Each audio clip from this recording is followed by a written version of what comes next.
Hi everyone, for this week's community response post, I chose the article in addition to the text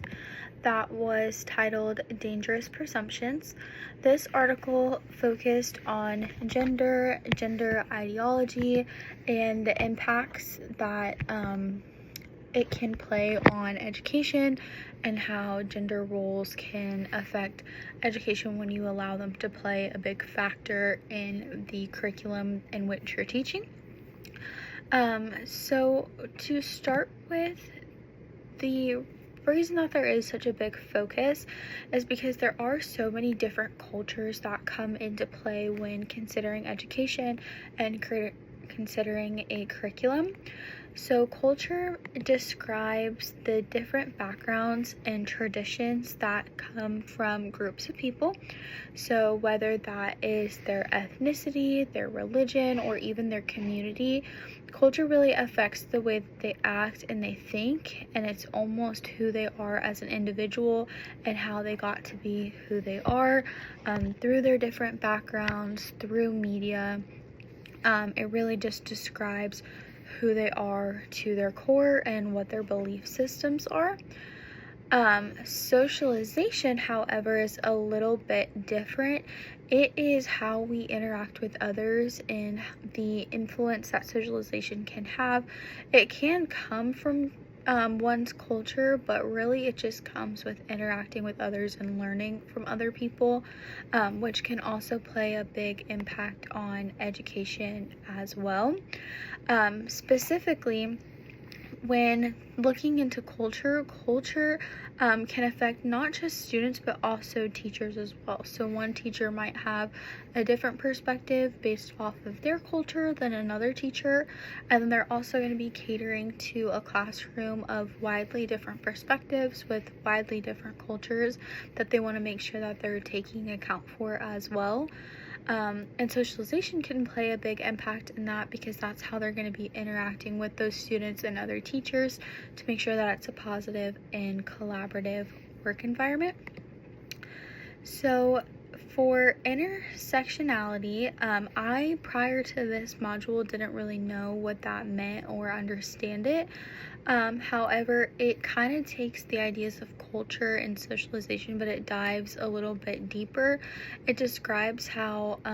somebody's culture, their socialization, or just who they are as a person can really impact their life and their life decisions and experiences. So it's not just like who they are as a person, but it's also showing like why they make the decisions that they do make, which is a big thing to consider when looking into education because all students behave differently. So kind of knowing to their core why they act a certain way or what's causing that behavior is important to make sure that you're catering, again, your lessons to different perspectives. So this really matters, like mentioned, not just for students, but also for teachers, because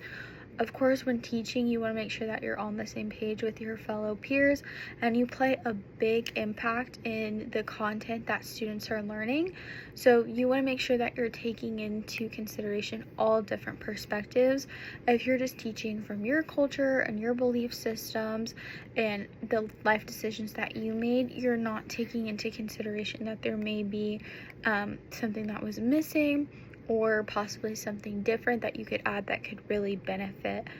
another student. So in the article that I read about the dangerous perceptions, it dove a lot deeper into this concept when describing the consequences that occur when you have same-sex school systems, which is when you have schooling that only allows one gender to be taught there. It really described how gender and gender ideology can affect students' overall education experience and play a big impact in what they're learning and how they're learning it. So in this article, it really talked about mainly like the big focus was intersectionality, because it describes how someone's gender can play a big impact not just in the classroom but in their real life experiences, and how sometimes in certain situations school systems that focus on same-sex schooling can actually limit perspectives, because they're almost playing on to these students the stereotype of men and women, and not really allowing like the creative expression and the different factors that go into being a girl or being a boy, because of course everyone has different interests or different cultures or different perspectives that they value. So it's almost like they're putting this one size fits all education onto their students, which is really limiting different perspectives, different cultures. But it's also playing a big impact on their life decisions, because their content that they're being taught is not being taught in a way that is inclusive of their belief systems. So within this article, it really surprised me in the fact that I grew up in a town where there was same-sex schools, and I had a lot of peers that did attend same-sex schools, and at the time when looking at their educational experiences, I really didn't consider how that could be playing a big impact on their behaviors or what they're learning, because of course when you are young and impressionable, you don't really see how what's being taught to you could possibly deter you or play a big impact on you. But as we grow and we age and we evolve as a society, I think it's important that, you know, limiting an education system just to one belief system and to one gender is taking away a whole new realm of perspectives that we can learn from.